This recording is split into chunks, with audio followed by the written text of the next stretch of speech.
Class, so this next section we're covering is section 5.3 of the text, but it's section 5.2 of the homework.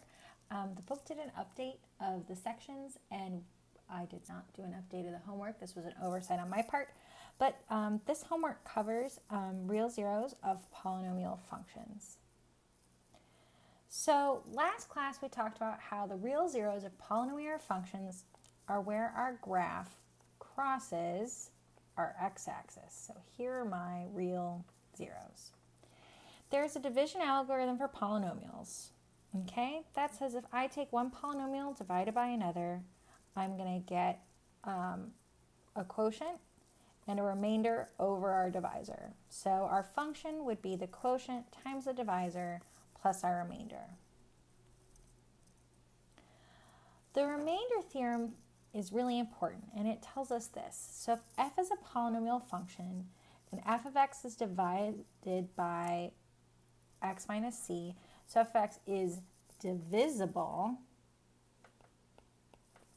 by x minus c, then the remainder is f of c. So not divisible, divided. We're getting to that point.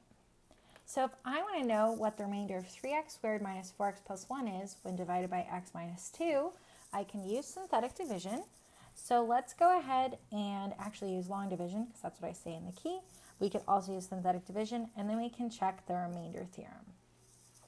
So if I have x minus 2, and I'm dividing 3x squared minus 4x plus 1, I really didn't leave myself much room now, did I? It's late. I took a 3-hour nap. It was glorious. So I've got x minus 2, and we're dividing that into 3x squared minus 4x plus 1.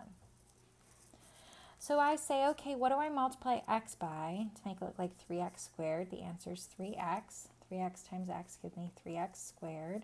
3x times negative 2 gives me negative 6x, and I subtract this. I'm going to have 3x minus 3x, which cancels. Negative 4x plus 6x, that's going to give me a positive 2x. And I pull down my second term. So I say, okay, how many times do I multiply, what do I multiply x by to make it look like 2x? That's going to be plus 2. 2 times x is 2x. 2 times negative 2 is negative 4. I subtract this, and I get a remainder of 5. This is my remainder. So now let's check how this works using the remainder theorem. So if I have f of x equals 3x squared minus 4x plus 1 divided by x minus 2, right, which is of the form x minus c, so 2 is our c, then f of c should give us the exact same remainder we found by doing long division. So f of c is 3 times 2 squared minus 4 times 2 plus 1. Because my c is 2. So f of 2 equals 12 minus 8 plus 1. So f of 2 equals 5. You can see that we get the exact same remainder. So why don't we go ahead and find the remainder of f of x equals x cubed plus 3x squared plus 2x minus 1 if it is divided by x plus 2 and x minus 1. So in this case, this would be x minus a negative 2, so my c is negative 2. I'm going to take f of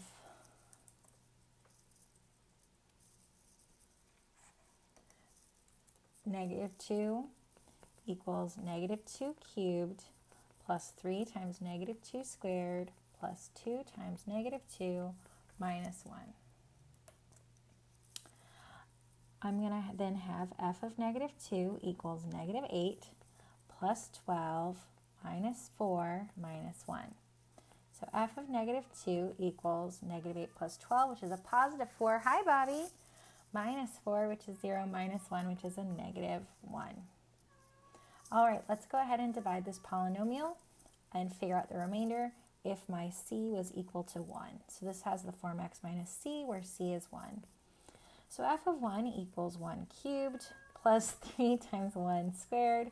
You'd think I hadn't been home all day to keep her company. Plus 2 times 1 minus 1. So f of 1 is 1 plus 3 plus 2 minus 1. So f of 1 is 5. So that's how we can use the remainder theorem to determine the remainder if we were to divide by something of the form x minus c. We can also use this remainder theorem for another important purpose, that is the factor theorem. So let's let f be a polynomial function. If f of c is 0, then x minus c is a factor of x, right? If f of c equals 0, that means there's a remainder of 0, so x minus c would divide my polynomial perfectly. So let's take a look. Here's an example. I have x squared minus x minus 6, which I'm sure we all remember how to factor by finding the factors of AC that add up to b. So I know that this will factor beautifully to x minus 3 times x plus 2.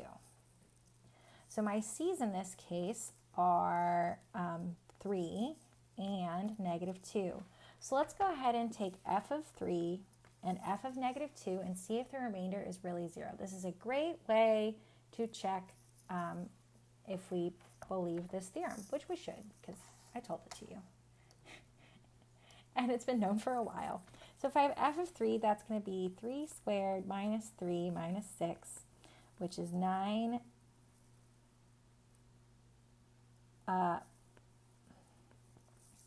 minus 9, which is 0. Awesome. So this is a factor. X minus 3 is a factor of our polynomial. If I take f of negative 2, that's going to be negative 2 squared minus a negative 2 minus 6.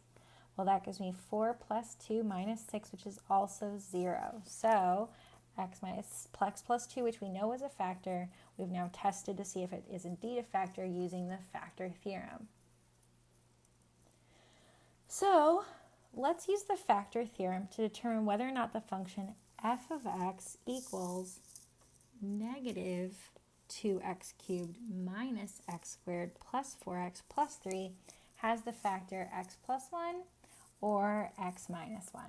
So in this case, c equals negative 1 or c equals 1. Let's do a first. F of negative 1 equals negative 2 times negative 1 cubed minus negative 1 squared plus 4 times negative 1 plus 3. That's going to give me negative 2 times negative 1, which is a positive 2. Negative 1 squared is a positive 1 times a negative is a negative 1. 4 times negative 1 is negative 4 plus 3. So I have 2 minus 1, which is 1. 1 minus 4 is negative 3 plus 3 is, 0, right? So x plus 1 is a factor of this cubic function.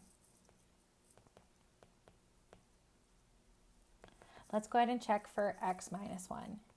If I have f of 1, that's going to be negative 2 times 1 cubed minus 1 squared plus 4 times 1 plus 3. So I would get negative 2 minus 1 plus 4 plus 3. That gives me a remainder of 4. So x minus 1 is not a factor.